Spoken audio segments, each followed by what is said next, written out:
Hello and welcome to today's City Club of Boise virtual conversation.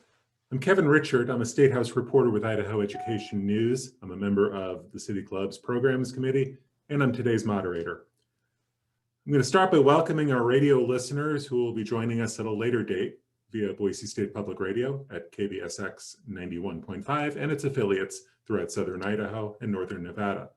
This program is being recorded and will be posted on our YouTube channel as well.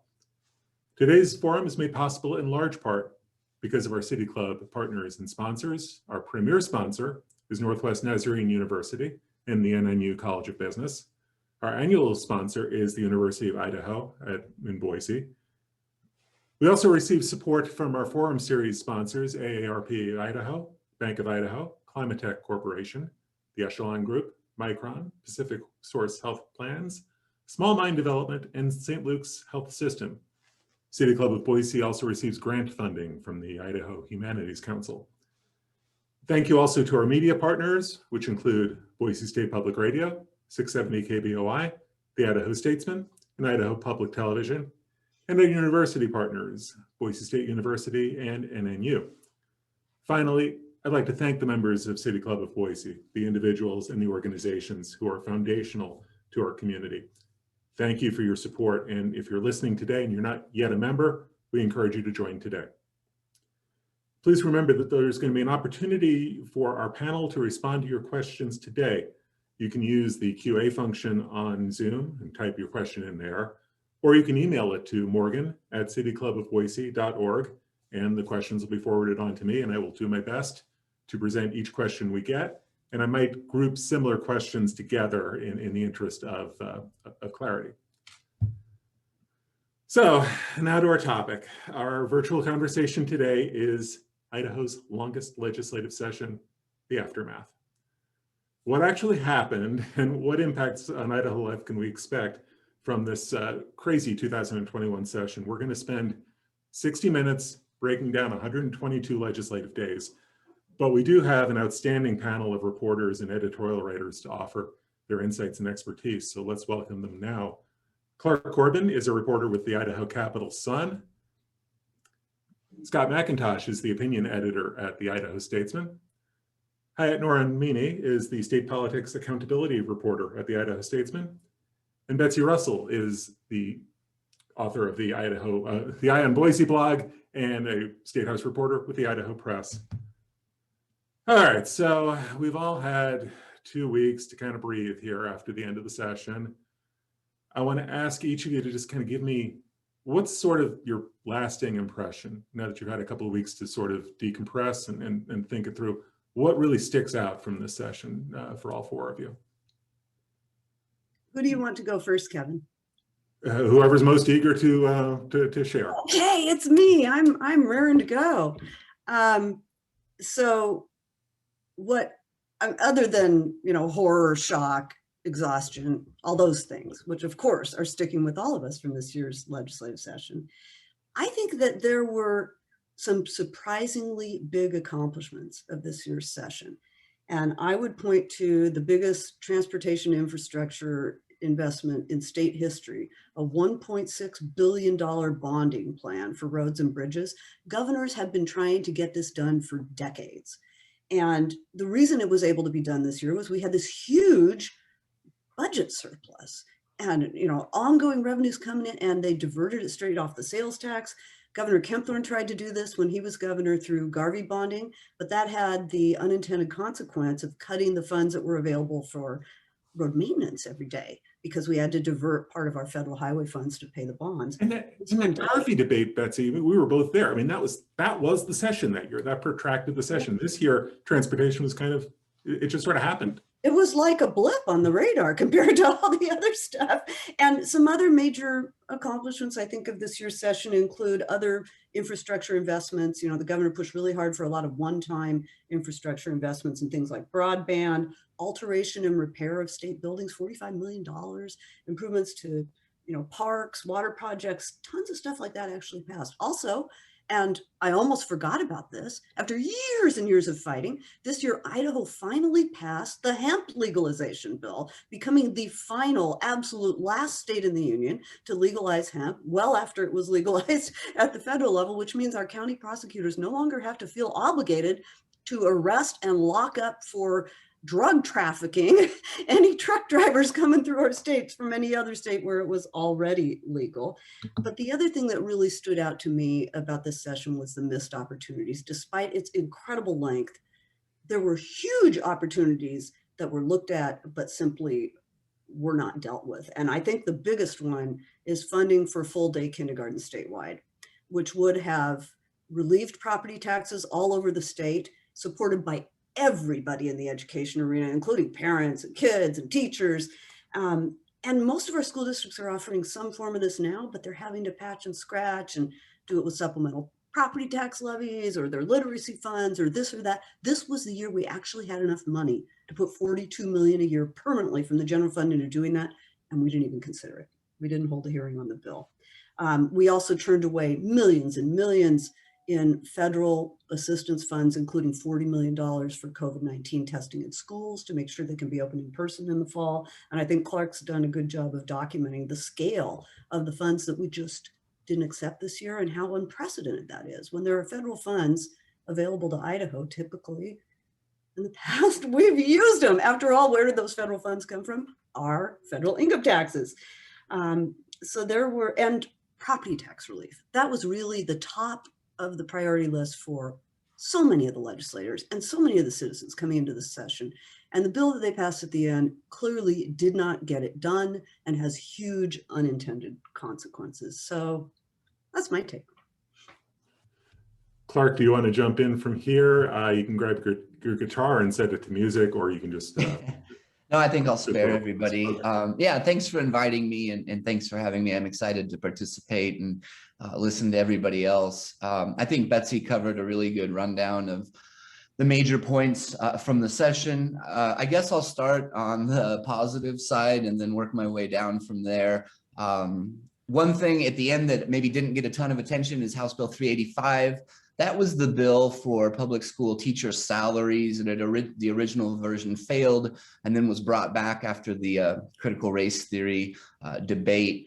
That may have been the largest funding bill that the legislature has ever passed. That was $1.1 billion for teacher salaries. It essentially undid the freeze and provided essentially 2 years of raises. And so on the positive side, maybe that was one thing that I would definitely point to this year. Certainly missed opportunities, like Betsy said.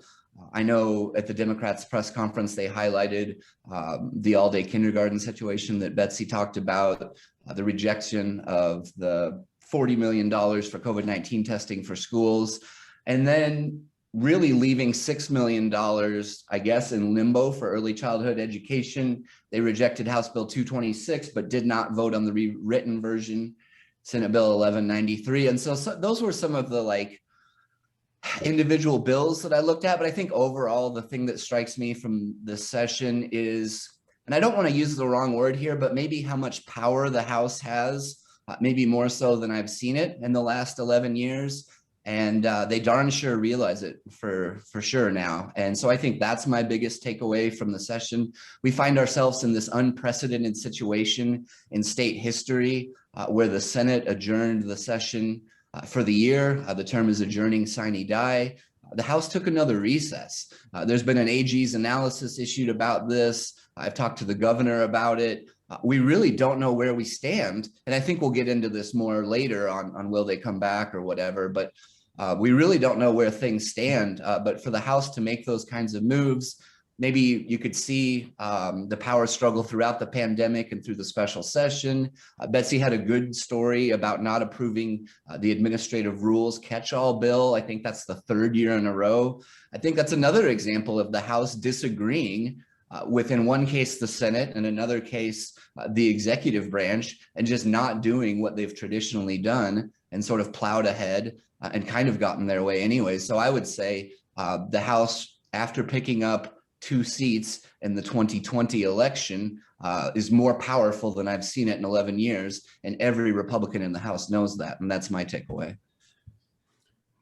Hi, you got here just in time for a record-setting session. It was your first session, so welcome to Idaho. And what sticks out in your mind now that you had a couple of weeks to look back on it all? Yeah, so this is my first session in Idaho. I started January 4th, so I really have nothing to compare it to. I trust Betsy's analysis in that. But one thing that obviously struck me was just the sheer amount of tension between, the House and the Senate and the executive office. And I've been told that it's not always like this. And just to get through March, and obviously it went a little bit past that. There's also obviously the detour with the ethics investigation with Aaron Von Ellinger. A couple days there in which the Senate was on recess and the House was just focused solely on that. They did do a little bit of business on that second day, but that in itself kind of provided a bit of a detour to essential business that they had to get done. So it was a very strange session for me to get started on, and I'll be curious to see if I've been promised that it won't always be like this, but I don't know if I believe that. I've been told that a lot starting new jobs, so we'll see what next year has to bring. I think all promises are off. Scott, you had hardly anything to opine about these past 4 months, but can you scrape together a couple of takeaways? Yeah, I struggled to find stuff to write about this session. I think looking back, there was a lot going on and a lot of dysfunction and problems. I think for me, though, looking back, I think the rejection of that $6 million federal early childhood education grant, for me, kind of embodies the session. I mean, here was a $6 million grant, federal grant, approved by the Trump administration, supported by U.S. Senators Mike Crapo and Jim Risch, Governor Little, Idaho Association of Commerce and Industry, just about everybody you could think of supported this, small $6 million federal grant. And debate on this started to make a very odd turn. And it started talking about social justice indoctrination. This was kind of the first harbinger that we saw of this, what was going to become a debate about critical race theory and indoctrination. The opponents of the grant, they said that this was a program that was going to be used to train future left-wing Antifa activists. And eventually the grant got shot down. And, there were already programs, about 15 programs already underway under the first phase of this grant.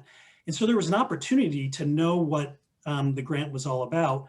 And in fact, Representative John Vanderwoude of Nampa, he had actually gone down to CUNA to see what this grant was being used for. And he saw all the positive things that it was being used for. And then 5 days later, he voted against the grant. And eventually the grant died. And Betsy had a great story. She had an interview with Representative Charlie Shepard, who famously, at the beginning of this debate said that we shouldn't be passing legislation that makes it easier for women to come out of the home. That alone is, jaw-dropping. We had many jaw-dropping moments of this session. That was one of them. But then Betsy had a great story, an interview with him later, and he said that, no, I understand that, this grant is not going to do all those things, and the rewritten language that we have addresses those concerns. And so, so you're going to vote for it then, right? Oh, no, my voters don't understand that. So it'd be political suicide for me to vote for this. So I think for me, and it died. It ended up not getting approved and hurting all these programs, these 15 programs, hurting Idaho citizens in the end. And so for me, that one bill and that one debate had it all. That had everything that encapsulates this session. Let's start to jump into some audience questions. They're starting to come in, and if you're watching, you have questions for the panel, please chime in. Please send them in. We're going to try to get to as many of them as we can. How much of this unusual session, this dysfunctional session, can really be attributed to the pandemic? Well, I think a lot of it can for a couple reasons, not just because there was a pandemic, but also because a normal Idaho legislative session includes tons and tons of Idaho citizens coming through the Capitol, coming to see their government in action, crowds of school kids on tours, different groups who have an annual meeting and want to talk to their legislators, people testifying for or against bills in committees, watching debates.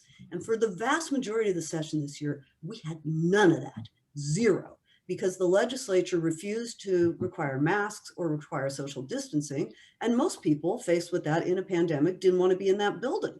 Now they could watch it online, but there was a group of people who were still willing to come down there. And it was a fairly small group with a very distinct agenda. It was Ammon Bundy's People's Rights Group. And those were the people who testified at every single committee hearing, the same people. And their point of view was far different from what the legislature normally hears from a broad cross-section of Idaho citizens. Now, by the end of the session, they had geared up more to take online testimony in committee meetings, and that helped temper that a bit, but not all the way. It was just a very different place than it usually is because of the pandemic. And I do think that affected the issues and how they were debated and the outcome. And just to add to that, I think that if you just look at the amount of time that they spent on the executive powers bills alone, you have Dr. Tom Yalquist in the past saying that effort sucked all the oxygen out of the room. There's just the amount of time that it took to pass and then repass and then reintroduce all of those bills. I mean, that in itself just took up such a large portion of the session. Well, and I think Clark hit on it too. The power that the House felt it had and felt it needed to wield, coupled with, because they came in kind of anti-executive orders and anti-government sentiment. And the House, the other thing that happened last year was that the House not only became redder, but it also became farther right. And so not only did you have more Republicans elected in that 2020 presidential election, you also had farther right legislators winning in those primaries back in May, June, and then they went on to win. And so the House became not only redder, but it became a darker shade of red. Yeah, I think everybody's made really good points, and I would agree with everything that they've said. I think that we will likely look back on this session as the pandemic session, as the pandemic year, for all the reasons that everybody mentioned. Me personally, I only attended the session 2 days in person because of the pandemic, and that was highly unusual. I like to go every day. I like to sit in the front row of the committee hearings. I like to sit on the floor of the House. Also, along with the point of most legislators ignoring CDC guidelines throughout the session, we had that 17-day recess or whatever it was after a COVID outbreak in the House that certainly contributed to it being one of the longest sessions in state history, but also all the turf wars over the mask mandates and the group size limits, the emergency orders, bills that were vetoed, and then the rewritten emergency order bills, the suite of 4 of them that passed at the very end and were signed into law. I think we will always look back on this session as the pandemic session. And I think it's fair to note, Clark mentioned it, I think the pandemic session really forced difficult decisions for everyday Idahoans who want to participate in the process. It also forced some difficult decisions for us in the media. I too sat out the session until I was fully vaccinated. Cleared on April 30th, never in my wildest dreams did I think, oh, April 30th, I'll get to cover the end of the legislative session, but there we go. And I really wonder going forward if we've seen remote testimony. I don't know if that has the same impact with legislators. I don't know if it connects with legislators in the same way. I don't know if we'll see remote testimony continue in the future post-pandemic to allow Idahoans to speak out without having to come to the State House. I think it bears watching. I have an audience question about the big income tax cut that passed this session, with most of the benefits going to the wealthiest of Idahoans. How do you see the long-term implications of that, all of you? or any of you who want to jump in on it. I mean, it's a continuation of the trend that we have seen in the legislature for many years now, that they choose to cut income tax rates rather than give other forms of property tax relief. And there was such strong support, or other forms of tax relief in general. There was such strong support for property tax relief. There was quite an upswell of support for more grocery tax relief. We still apply our sales tax to groceries in Idaho. We give a credit to offset most of the impact of that, but there were proposals to sharply increase that when we had so much money. Basically, the income tax cut and rebate, because it's got two parts, a one-time rebate for everybody and everybody who filed a return in 2019, and a permanent cut in the rates. The major impact of that will really only be felt by the wealthiest taxpayers, both corporate and personal income taxpayers. It's not going to have a huge impact on everybody's bottom line if they get $50, but it does have an impact on, when the school funding compared to the trends in the past, and we've seen these numbers for years, that Idaho is investing a much smaller percentage of its revenue into school funding than it used to. And that's in part because we keep making these permanent changes to our revenue structure. And this is yet another in that line. Yeah, I don't have a whole lot to add. Betsy made good points, but in terms of going forward, it does look like that bill, the passage of that law is going to take $110 million away from the general fund annually, money that could go to other infrastructure projects, other tax initiatives, education funding. And so I think that's the long-term impact of continuously taking money out of the general fund every year. I thought it was 163 million permanently. You may be right. Yeah. It's so much money. Well, and I wonder if this 6% figure is going to be the magic number now. What is it? Because I think the argument is that, well, we're just trying to get to a number that is going to be attractive for growth. And the growth that we're seeing in Idaho is going to make up for that lost revenue. But are we going to come back next year and say, oh, we've got another 500 million? Are we going to drop the tax rate down again to 5.5%? And does that start to upset that three-legged stool balance that we have in Idaho? I don't think we've seen it yet, but reducing that rate year after year might actually upset that balance. I mean, I do think for a lot of conservatives, the ultimate goal is just to get rid of the income tax altogether. We already see a lot of candidates campaigning on that. So it's funny because I come from, I grew up in Pullman, Washington, right across the border, and they don't have an income tax. And we're seeing the exact opposite fight in the Democratic Party, where they're really pushing for a less regressive tax structure by having an income tax. They really want an income tax. So it's just the polar opposite of that. But I do think that in some sense, there's a lot of Republicans who just aren't going to be satisfied until the income tax is done away with altogether. So I would like to remind our radio listeners that you're listening to a City Club of Boise virtual conversation featuring a reporter panel discussion about Idaho's most recent and longest legislative session. Talking about that length of the legislative session, we have a couple of questions from the audience about leadership's role. What role did leadership play in the length of this legislative session? And what role did House Speaker Scott Bedke play as a leader behind the scenes? The questioner points out that Bedke wound up voting for a lot of conservative positions being pushed by the Freedom Foundation. Thoughts about leadership and their role this session? Scott, Yeah, I guess you're nodding. Yeah, I'll go first. I guess, you saw so many bills come forward that were just, I can't believe they got printed.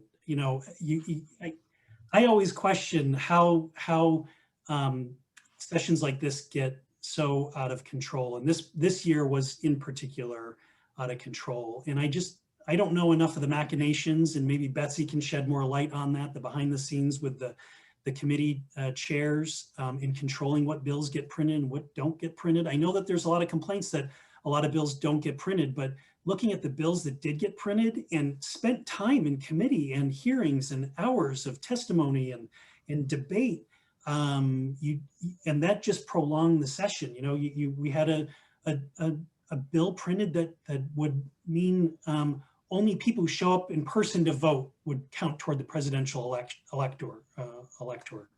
How does that bill get printed and debated when other bills, for example, property tax relief, doesn't get a hearing until, you know, the penultimate week of the session? So I felt that leadership was lacking in controlling the length of this session with the sheer number of bills that did get printed and debated. I think Scott has a good point. There's, you know, I think back to when I was a younger reporter watching former Senate Majority Leader Bart Davis and former Senate President Pro Tem Brent Hill really work and push towards adjournment in the late stages of the session. And there were things that the Senate would do coming from leadership that were really designed to put the legislature on a track towards adjournment. And I don't know that we saw those hard steps this year. I wasn't there in person, so I can't speak too much to the behind the scenes actions this year. I only spoke to Speaker of the House, Scott Bedke, twice during the session. And I do want to note that he is scheduled to make an announcement tomorrow on the State House steps. And we are entering the political season a year away from the primary election. And so I know that all of us are going to be interested in following that. But if you look at some of the session dates, you know, March 8th was the target date this year, the transmittal target date, to essentially say all the House bills needs to be over to the other chamber, all the Senate bills need to be passed between, and they're going to cut it off. And obviously they blew right by that and kept introducing bills, holding hearings, printing bills way late into the session. That drove the length of the session. Certainly the death of those key education budgets and the other budgets being held hostage drove the length of the session. But yeah, I didn't see House leadership taking steps to really dramatically end the session, to honor the transmittal deadline, to shut down the committees. I mean, I remember hearing Bart Davis tell me, you know, when the session ends, good legislation dies, and that's just how it is. And I didn't really see that hard stance this year, but I'd be curious with maybe what Betsy saw this year. And even that final Wednesday of the session, you had the Senate passing a bill on marijuana advertising, which came from completely out of nowhere. I mean, that bill surfaced in the final 24, 48 hours of the session, passed the Senate, didn't budge in the House. So to your point, Clark, there was no Bart Davis trying to make sure the trains were running on time. And I mean, Speaker Bedke clearly was under incredible pressure this session from the right wing of his own party. And he has had his methods of dealing with them in the past. And this year it kind of stopped working, as we saw by the length of the session, by some of the issues debated, some of the real bitterness and division within the Republican Party in the House. And then over on the Senate side, Senate President Pro Tem Chuck Winder came into this session with the emergency powers issue as his #1 priority. And so, whereas, for example, in the year before, the Senate got really upset with the House not acting on property tax relief and passed its own bill unanimously to raise the homeowners exemption and restore the indexing. And it had a bill ready to go on the circuit breaker, but the House never considered them because those bills are supposed to start in the House. But the Senate stepped up and said, House, you're not getting it done. It's time to get things done. We didn't see the Senate do that this year. Instead, we saw, as has been mentioned, new bills on hot button topics being introduced long after everyone thought the session would have been over, including myself. That final Wednesday, I wasn't there. I was at a family wedding in South Carolina for which I'd purchased tickets months in advance. I have never had that happen before. I thought, you know, mid to late May, probably safe, but no. Well, and let's spin this forward. Is it safe to plan any vacation anytime this year? Because technically speaking, the House is in recess. They could come back. What do we think the odds are that the House does actually come back, and under what circumstances? And then what happens with the Senate? And what is the governor's role in all of this? I mean, it's all uncharted territory that makes me wonder what we're looking at for the next 7 months. I think that there is a very good chance that the House will try to reconvene the session. I'm not sure when it will be, but I also am going ahead and planning vacations, and so they can do it without me if they have to. But I think that there's a very good chance that the House will try to reconvene the session. It may depend on what happens with Speaker Bedke and what the nature of his announcement is. I guess tomorrow, which will be May 27th. If you're listening on the radio, you already know what that announcement is. In his post-session press conference, the day after the House took that long recess, he said, sitting here in mid-May, Speaker Bedke thought that the odds were low that he would call the session back into order. But I just don't know. I think there will be considerable pressure from House Republicans to go back into session. I talked to Representative Brent Crane, a Republican committee chair, late at night on May 12th or whatever that last day was. And I asked about whether they could call themselves back into session. And he listed all kinds of concerns, many of the ones that we've already heard, potential future stimulus dollars coming into the state, issues with redistricting, which, oh, by the way, is going to be the next big political mess that we have on our hands in Idaho with that data coming in late and so close on the heels of the primary. That could be a reason for the special session. But Representative Crane also mentioned everything from that perceived gas shortage on the East Coast to unrest in the Middle East, all these reasons why he said the legislature may need to call itself back into session. And so what I look at this is essentially the House taking more power and trying to work around the constitutional requirement that only the governor could authorize a special session of the legislature. And that's going to be on every Idahoan's ballot in November 2022 through Senate Joint Resolution 102. Idahoans will be able to decide whether the legislature will be able to call themselves back into session. I think this extended recess is a move to get around that and to, give them opportunities to come back this year. And Representative Crane told me, he said a number of House Republicans did not want to adjourn the 2020 session at all. Here we are in 2021. We really don't want to adjourn. So I think there will be, pending what happens with Speaker Bedke's announcement, I think there will be a lot of pressure from House Republicans to come back into session at some point later this year. And Scott, this strikes an editorial nerve for you. I know you've written about that constitutional amendment and questioning why should the legislature have the ability to call itself back for whatever reason it comes up with.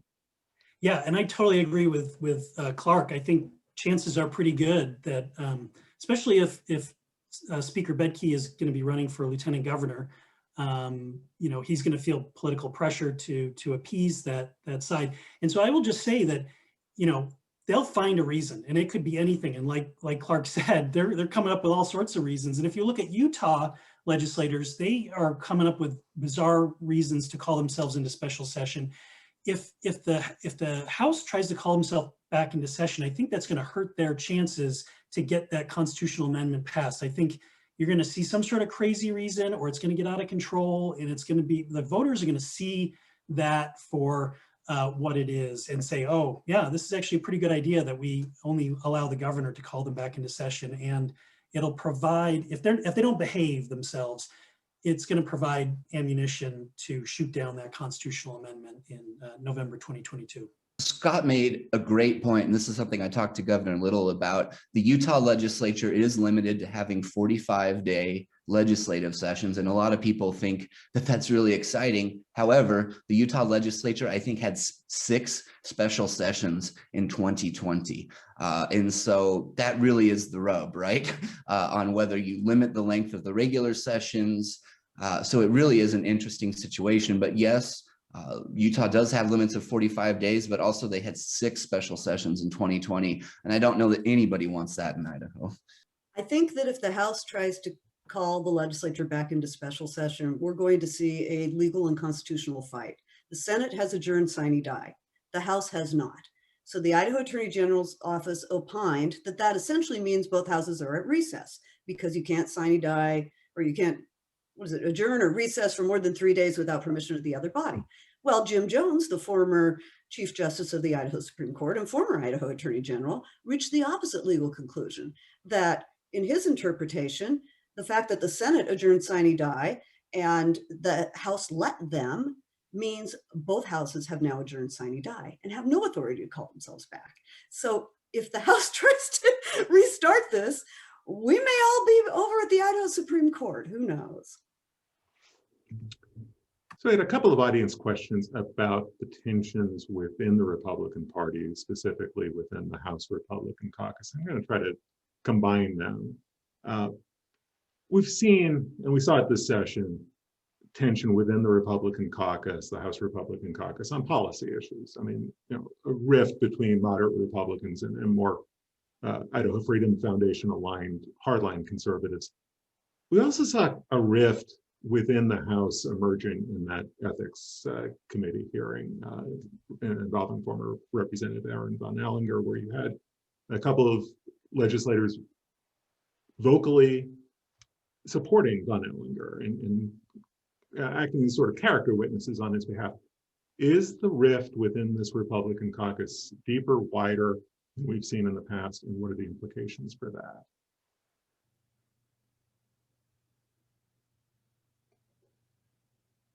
Well, I believe Hyatt was in the room for the entire ethics hearing, and I was there for about half of it and watching the rest from the stream from the press room. But I think that what that hearing brought about, as far as the rift in the Republican Party in the House, is I think it actually decreased the support for the right flank of the party, because it showed how far that right flank was willing to go. Essentially, a case was made by supporters of Representative Von Ellinger that if you believe in freedom and if you don't want tyranny in this state, you got to support Representative Von Ellinger regardless, because this is all just a liberal smear and a hoax. And clearly it was not. The committee was unanimous in finding that. And there were several members of the committee who come from that right flank of the House Republican Party. And I think that there were a whole lot of conservative Republicans looking at that and saying, whoa, if that's the litmus test I have to pass to be in this group, I don't want to be a member of it. I think it actually undercut their position and their influence going forward. But of course, we'll see. Hi, you were in the room. I mean, what was your sense of the dynamics there?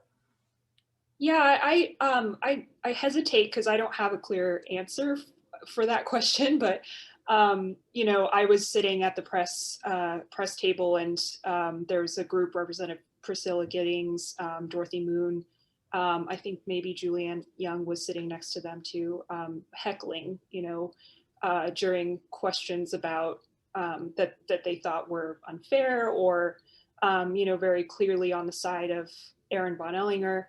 And I do think that it did show a bit of a rift because Representative Chad Christensen was one of the witnesses. He's a hardline conservative, maybe one of the most conservative legislators in the House. And it was his intern who had accused Representative Aaron Von Ellinger. And he talked about that and said, that the intern had told him about this incident, that he was mad about it. He had a law enforcement background and had some thoughts and had advised her to go to police at the time, which really didn't go well for, it did not make the case for Von Ellinger. So I do think I'd be really interested to find out how that's going to play out in the election next year. In the Republican primary, because obviously Representative Christensen, he was there for Janice McGeachin's Lieutenant Governor McGeachin's announcement for governor. He supports her fully. I'm interested to see, if there's been any tension between him and Giddings as well, but it seems a little unlikely. I don't know. So yeah, I don't have an answer to that question, but there was certainly, I agree with Betsy in saying that I don't think that it made it did not look favorable for Representative Giddings at all. I missed Representative Christensen at Lieutenant Governor McGeachin's announcement. I thought Tammy Nichols was the only legislator there supporting her, but apparently I missed one. It was in Idaho Falls in the morning. He spoke at the end of her Idaho Falls announcement. That's fine. There we go. Okay. I meant the Boise one. Okay.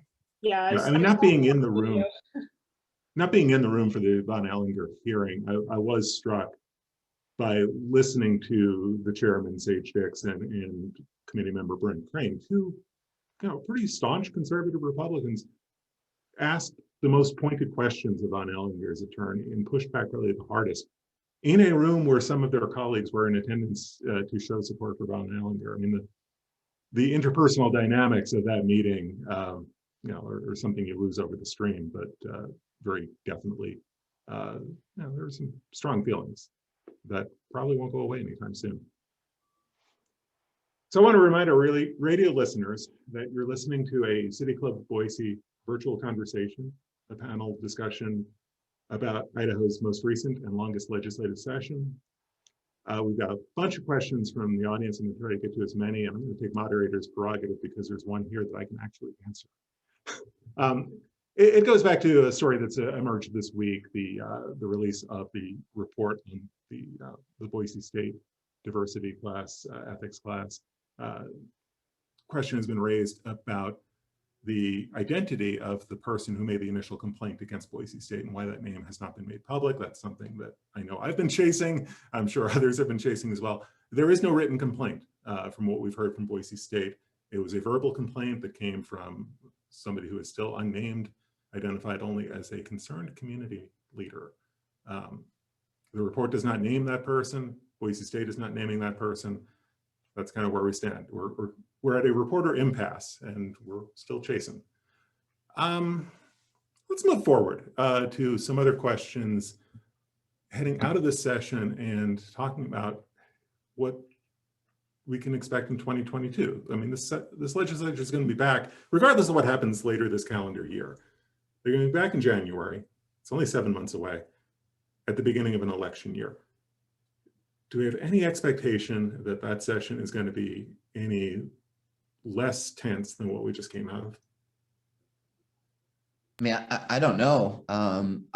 It seems like it's been going the other way. Like the trend has been moving the other direction. It feels like each successive legislative session has been so much more than the previous ones. And I already think to some of the fights that we're gearing up for in the 2022 legislative session. Kevin, I know this is near and dear to your heart, but I think we are gearing up for a fight over academic standards, over the Common Core aligned standards in math and English language arts, as well as the science standards, which have led to extremely divisive hearings over at 1.4 out of 5 legislative sessions there. I think this is really the first legislative session in about 5 years where we didn't have a big drawn out production over efforts to outright repeal academic standards at some point. And so I already know that they're gearing up for that process. I already know that some of the legislators who served on some of those interim committees or advisory committees were sort of frustrated with how some of it has gone. So I think that's a big fight.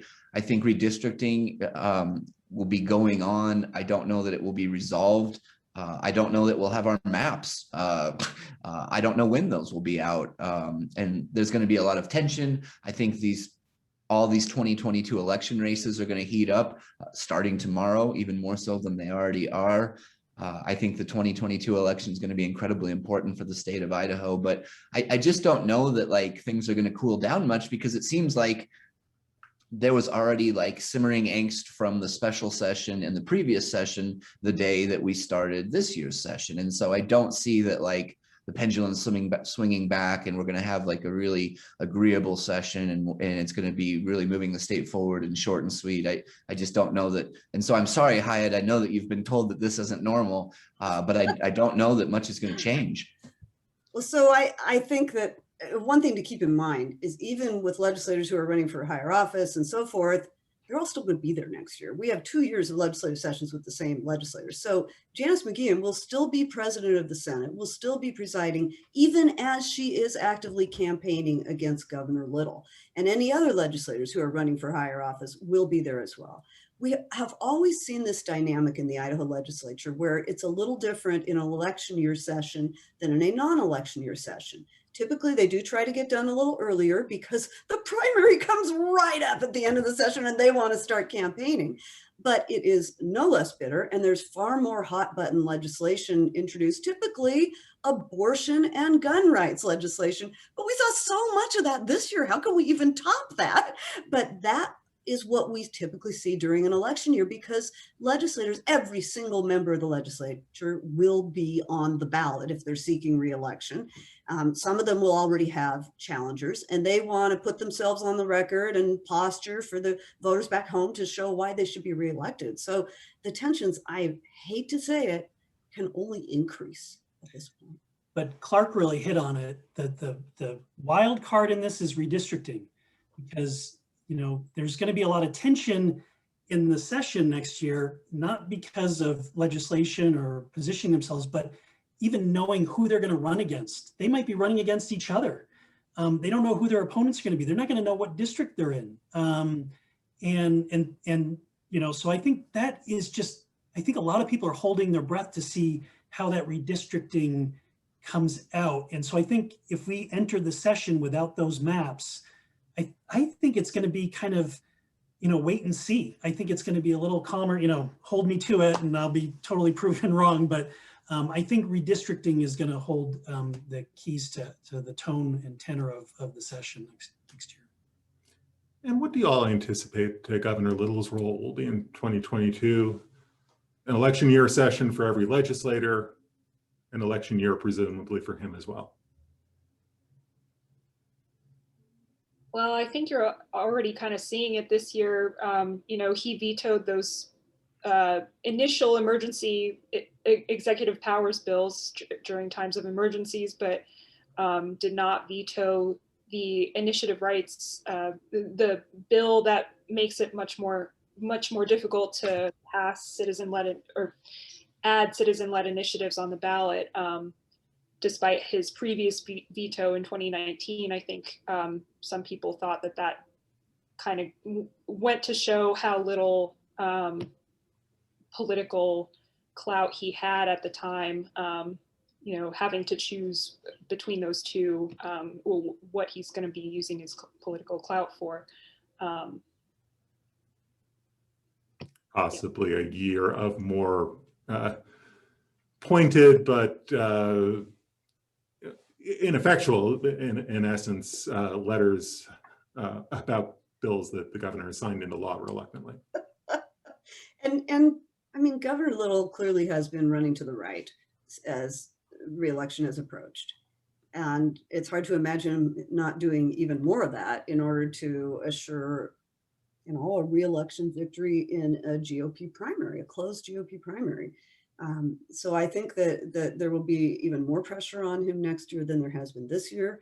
And I think that, the chances of him suddenly stepping forward in a really bold way to lead the legislature and guide accomplishments and head off, what he's referred to as noise and distraction, are lessened. On the other hand, this year, despite all the noise and distraction, he got some big stuff through, particularly his transportation bill. And he has been around the legislative process for many, many years. This is a governor who back in the 1970s was an intern in JFAC. He knows that process and he can get things done. But the question is politically, what impact will that have on his re-election odds? I think it's going to be, really interesting to see how he handles it. I think if he gets multiple challengers in the Republican primary, if Ammon Bundy does step forward, if he has several 3 or 4 far right challengers in the Republican primary, he might actually relax a little bit because he knows that those candidates will split that far right vote, and he might say, he's going to be safer. I think the other interesting thing, and you've seen a lot of conversation about this, Democrats saying that they're going to register as Republicans and unaffiliated register as Republicans. So if you see more moderates register as Republicans, again, this might give a little more comfort heading into the primary. Kevin, I really liked an article that you wrote for Idaho Education News this January after this year's State of the State address, and I think we'll see more of that from the governor going forward. I agree with Betsy and Scott that there could be a lot of pressure on the governor, but I think that he's going to try to move past the pandemic as much as he can. I think he's going to try to assert himself as the education governor again. I think he's going to try to focus on efforts to kind of stem the learning loss and the disruptions from the last school year and a half, really. And I may see an effort to go for something like a grocery tax repeal or some sort of an initiative where he could claim a win heading into a closed Republican primary. But yeah, I think he'll try to distance himself even more from the pandemic, looking forward, try to reinsert himself as the education governor and try to score some sort of a political win working with the legislature, perhaps on the grocery tax. Clark's got a really good point about the pandemic, because that really was the basis for the whole attack from the right on the governor's positions. Was the pandemic was the sole issue. And if he can move past that, it definitely would be a lot easier for him. By the way, the latest on that governor's race, I did look up the other day. Ammon Bundy has found a new campaign treasurer. It's not Ammon Bundy himself, which raised questions we saw last week about whether he could actually be his own treasurer when he's not a registered voter. He has a new treasurer. I don't know if this is a registered voter or not. I guess we'll see how it plays out. Talking about that politics, this legislative session, we had this upcoming legislative session. Audience member wondered what that tension might be like on the House floor. We already have Priscilla Giddings running for lieutenant governor. We will get an announcement on Thursday from Scott Bedke about his political future. How do you see that relationship between Giddings and her allies in the House and Bedke and his allies in the House? How does that play itself out? Aside from giving you good grist for editorials there, Scott. Yeah, I don't know. I hadn't really thought about that. Yeah, I don't know. How about that for an answer? I don't know. It's going to be interesting. It's going to be, whether they're catty and backbiting, I don't know, or if they're going to kind of go along as business as usual. Yeah, I don't know. I thought catty and backbiting was business as usual in the House, at least this year. This is where we need the snark char back. I'm corrected. Right? Anyway, no.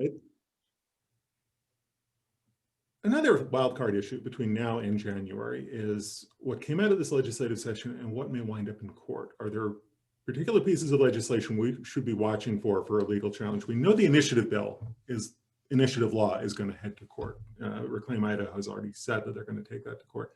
Are there other issues we should be watching for adjudicated in the court system between now and January and beyond? Well, there was substantial anti-abortion legislation that was passed this year, and routinely those do get challenged in court and often overturned or partially voided.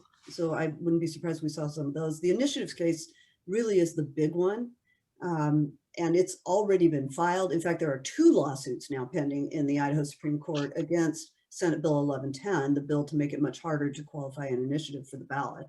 And I mean, I think that's both sides have expressed interest in expediting this issue, so it could happen pretty quickly. We could see arguments in June, and we could see a decision in time for it to impact whether or not initiatives can make the ballot in 2022. So I think that's a huge legal fight for the state that's going to have an impact on a lot of the things and how they play out in the legislature. I know there are others. Why am I not thinking of them?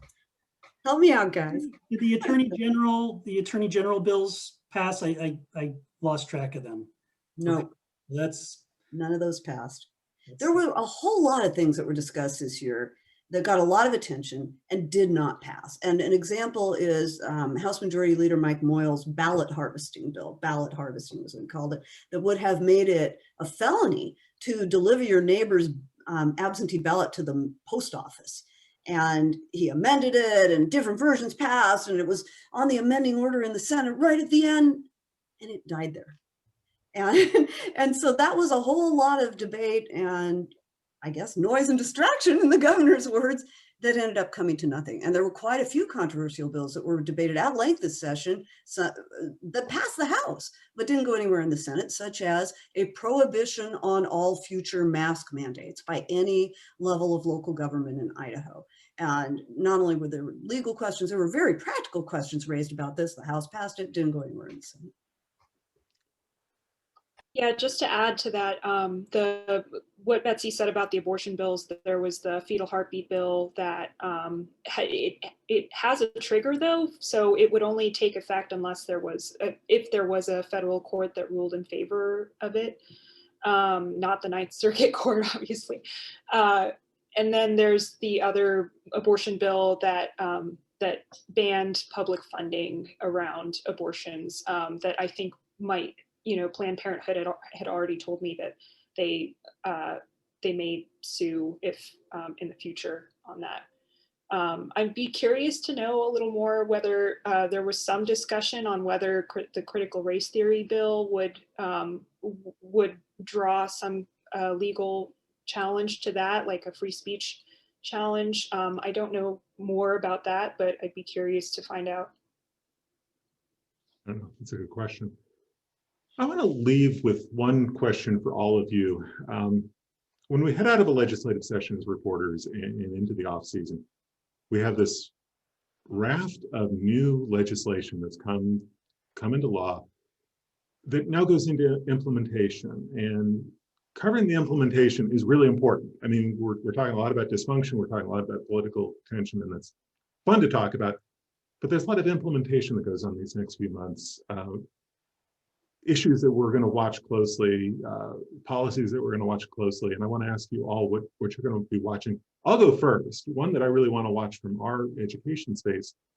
This legislature put $30 million into summer programs to address learning loss. The governor wanted $20 million for early reading. The legislature upped that to $30 million, and they want more of a holistic look at addressing the learning loss issues that we know took place during the pandemic. So a big project for us is going to be, how did that money get spent, and what was the what were the dividends, what were the benefits, what was the outcome? Are there other issues the four of you are going to watch this off session that are maybe not as, they're not as volatile as the politics that we're following, but are really important in terms of public policy? And well, as far as implementation, I think this is as volatile, but House Bill 389, the property tax bill that passed, was retroactive. It already applies. And local governments all over the state are really wrestling and struggling with that. We've already seen a development moratorium imposed in the city of Caldwell. Meridian had one until last week. Now they've got this pent up demand. Cities and counties all over the state are trying to figure out how they cope with that. And it applies not just to something going forward, but to the work they've already done on the budgets they've set for next year. This reaches right down into every community and how they maintain the streets, and whether the cops are out on patrol, and how long it takes for the fire truck to arrive if your house is on fire. And that is a huge implementation question with a whole lot of unknowns in it. And that's just one. Yeah, I agree. The property tax bill, I think House Bill 362, that big transportation funding initiative bill that we talked about, what are the projects that they're going to come out with? We talked about this being the largest transportation funding initiative. We've talked about the backlog of transportation projects. And so what do they do with the money? What comes out of it? We mentioned Senate Bill 1110, the ballot initiative bill. And I mentioned Senate Joint Resolution 102, which will be before voters in 2022. On whether the legislature can call itself back into session. Those are three that that I'll look at, but certainly the property tax and the transportation bills. And just to add to that, I was just going to mention coronavirus relief funding. Obviously, that's just a whole lot of money pouring into the state, and going to be trying to watch that carefully to see whether that's actually going where it's supposed to go. And I'd agree on the property tax, obviously the biggest impact, I think, that they approved, and they approved it in 4 days in the penultimate. But I'll give you the sleeper of the session is broadband, is expanding broadband throughout Idaho. Not only the impact that it has on rural Idaho, but the contracts that they're going to approve, keeping an eye on that, and whether it actually does improve internet connectivity throughout the state. Idaho has had a checkered history with broadband projects. We could probably go for another hour, but we're going to wrap it up. You guys have given us a great overview of what we saw this past 122 days, what we should be looking for in the months to come. Again, our panel, Clark Corbin from the Idaho Capital Sun, Scott McIntosh from the Idaho Statesman, Hayat Noramini from the Idaho Statesman, and Betsy Russell from the Idaho Press. All four of you, thank you for taking the time to walk us all through this. Have a busy summer, y'all. Thanks, Kevin. Thanks for having us. And thank you all for tuning in and listening in. We're adjourned.